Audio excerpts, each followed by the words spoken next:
सभी प्रिय विद्यार्थियों का जेपीआईसी की डिजिटल स्ट्रीम में आपका स्वागत करता हूं। प्रिय विद्यार्थियों, आज का वीडियो कक्षा 9 के उन विद्यार्थियों के लिए है जो काव्य संकलन का पहला पाठ पढ़ चुके हैं। अर्थात आज का वीडियो काव्य संकलन के दूसरे पाठ से संबंधित है। यह पाठ्य पुस्तक में नया है। सबसे पहले ध्यान देने योग्य बात जो यह है कि पुराने पाठ्यक्रम में यह दूसरा पाठ अर्थात रैदास कृत पद नहीं था, तो पुरानी पुस्तकों में यह पाठ आपको नहीं मिलेगा। नया सिलेबस है, इसीलिए इस पाठ के एकमात्र पद को मैंने पूर्णतः आपके ग्रीन बोर्ड पर लिख दिया है। तो पुस्तक नहीं है तब भी आप सिर्फ हमारे इस वीडियो के माध्यम से पढ़ाई कर सकते हैं। डिजिटल एजुकेशन का जो सबसे मुख्य उद्देश्य है वह यही है कि हम अपने विद्यार्थियों को कैसे सरलता और सहजता पूर्वक शिक्षा उपलब्ध कराएं।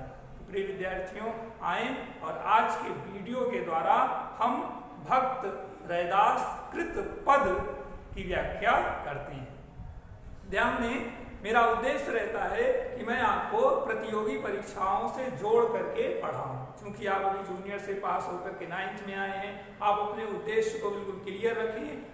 तो जो ही हिंदी विषय से संबंधित प्रतियोगी परीक्षाओं में प्रश्न रहता है, इस पाठ से कितना आ सकता है, आया है कि नहीं आया है, इन सारी जानकारियों के साथ आज के वीडियो में आप पढ़ाई करेंगे। तो आए प्रकरण की तरफ बढ़ते हैं। दूसरा पाठ संत रैदास कृत पद से।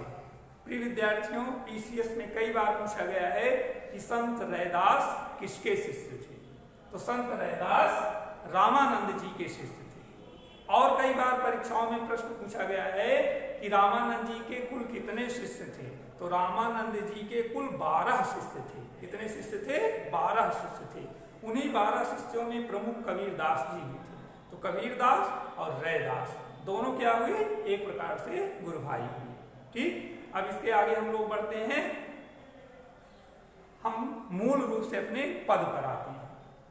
तो जब भी किसी पद की व्याख्या लिखनी हो उसको आप 5 हेडिंगों में लिखेंगे। 5 हेडिंग कौन कौन सी होगी? संकेत, तो संकेत हेडिंग डाल देंगे और इस पद की प्रथम 2 पंक्ति अब कैसे यहां तक लिख देंगे और फिर डैश डैश करते हुए ये है अंतिम करई रैदासा 2 शब्दों को लिख देंगे। अब संदर्भ लिखेंगे।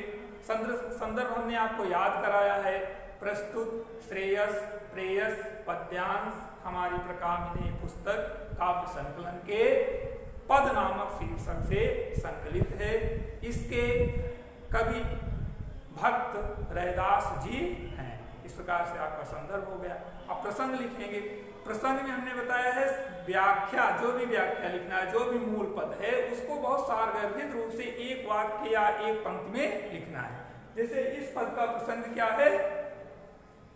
रैदास की भक्ति का वर्णन किया गया है। आप लिखेंगे भक्त रैदास की भक्ति का वर्णन किया गया है। अब व्याख्या में आप लिखेंगे पद को हम पढ़ते हैं, उसके बाद व्याख्या आपको समझाते हैं सरल सहज ढंग से। ध्यान देने योग्य बात है, विद्यार्थी गलती व्याख्या में कहाँ करता है? व्याख्या बहुत सरल है। गलती कहाँ करता है? जब वह व्याख्या के स्थान पर अनुवाद की प्रक्रिया को फॉलो करता है। जैसे करता क्या है कि दिए गए शब्दों को दूसरे रूप में लिखने का प्रयास करता है। तो दूसरे रूप में लिखना व्याख्या नहीं है। व्याख्या में आपका भाव बना हो, भले ही शब्द को ज्यों का त्यों 2-4 लिख दे। बात समझ में आ गई ना? व्याख्या करते समय जो उस पद का भाव है वह निहित होना चाहिए। यदि आपको किसी शब्द का अर्थ नहीं आ रहा है तो आप ज्यों का त्यों लिख देंगे। अब आए और व्याख्या को पढ़ें। जो पद है उसमें रैदास जी की भक्ति है। देखें, अब कैसे छूटे राम नाम रट लागी। भक्त रैदास ज्ञान मार्ग की धारा के प्रमुख कवि थे। ज्ञान को महत्व दिए, इसीलिए कहावत रैदास के ऊपर कही जाती है कि जो मन चंगा तो कठौती में गंगा। एक किसकी पंक्ति है? रैदास जी की है। रैदास जी का कर्म आज के समय का लोगों का जो बहुत निंदनीय कर्म था, लेकिन भगवान राम के भगवान की प्रिय भक्त थे। तो इस पद में रैदास जी की भक्ति इस प्रकार प्रकट होती है। अब कैसे छूटे राम नाम रट लागी। जिस नाम की रट लग गई है उस राम के नाम को मैं कैसे छोड़ सकता हूं। राम ही बार बार शब्द मेरी जीवा रट रही है। दूसरी पंक्ति, प्रभु जी तुम चंदन हम पानी, जाकी अंग अंग बास समानी। चंदन की विशेषता क्या है कि उसके प्रत्येक अंग में सुगंध भरी रहती है। तो रैदास भगवान से कह रहे हैं, हे प्रभु आप चंदन हैं और हम पानी के समान हैं। जब चंदन पानी में घुल जाता है तो वह पानी भी सुगंधित हो जाता है। कितनी श्रेष्ठ उपमा इसमें दी गई है। विद्यार्थियों या ध्यान दें, चंदन की एक विशेषता है। चंदन को अगर आप कुल्हाड़ी से काट दें तो वह चंदन क्या करता है, कुल्हाड़ी को भी सुगंधित करने का प्रयास करता है। ध्यान देना, हमने कुल्हाड़ी से चंदन को काटा लेकिन चंदन ने अपना गुण नहीं छोड़ा। गुण क्या है उसका, सुगंध देना। तो हमें इस प्रकार से कोई हमारे साथ कितना भी गलत व्यवहार करे लेकिन हमें अपना स्वभाव नहीं त्यागना चाहिए। तो रैदास जी भी कह रहे हैं, प्रभु जी तुम चंदन हम पानी, आप चंदन स्वरूप हैं और मैं तुच्छ जल के समान हूँ, लेकिन जब आपकी कृपा हम पर होगी तो मैं चंदन की तरह पानी में घुल करके सुगंधित हो जाऊंगा। आगे बढ़े, प्रभु जी तुम घन बन मोरा, जैसे चितवत चंद चकोरा।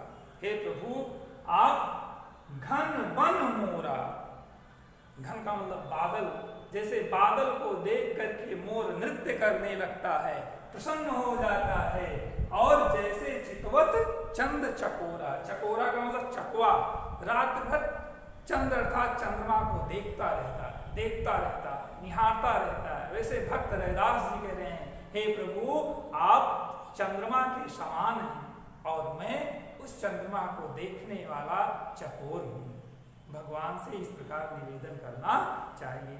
अगली पंक्ति में, प्रभु जी तुम दीपक हम बाती, जाकी ज्योति बरई दिन राती।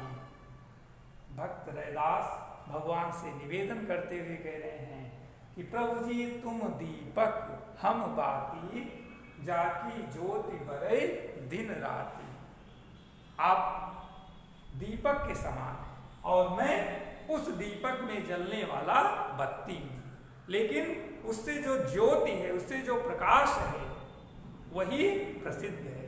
दीपक किस लिए जाना जाता है, प्रकाश के लिए जाना जाता है। तो इस प्रकार से रैदास जी अपने जीवन की आत्म आर्द्रता को भगवान के सम्मुख प्रस्तुत करते हुए आगे कहते हैं, प्रभु जी तुम मोती हम धागा, प्रभु जी तुम मोती हम धागा। आप मोती हैं, रत्न हैं और मैं उस मोती में पिरोए धागे के समान हूं, जैसे सोने मिलत सुहागा। उपमा दे रहे हैं, जैसे सोने पर सुहागा कहा जाता है, अर्थात उसकी कीमत और बढ़ जाती है। मोती के साथ धागा लगता है तो धागा भी मोती के समान दिखता है। धागा तुच्छ है, उसका कोई महत्व नहीं है, लेकिन मोती से मिल जाने से उसकी वैल्यू बढ़ गई।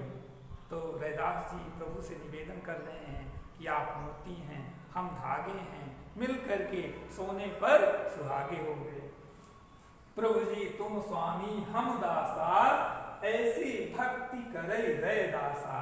अंतिम पंक्ति में रैदास जी भगवान से निवेदन करते हुए कह रहे हैं कि हे प्रभु आप हमारे स्वामी हैं और मैं आपका दास हूँ, सेवक हूँ।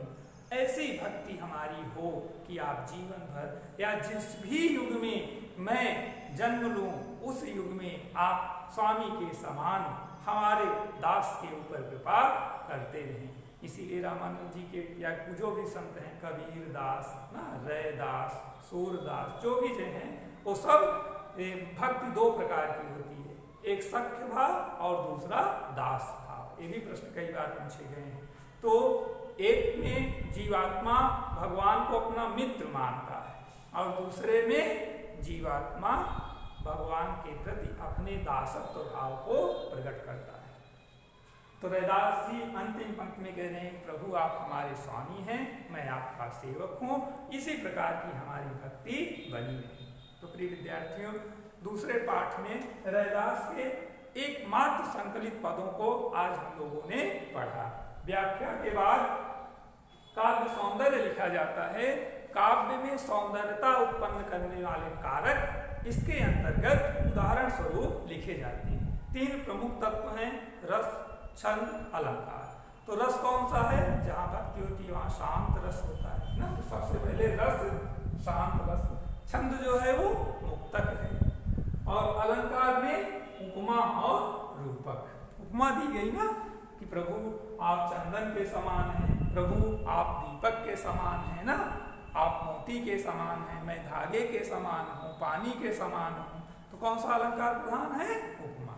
इस प्रकार से आज के विद्यार्थीगण इस वीडियो के द्वारा हम सभी व्याख्या को पढ़े।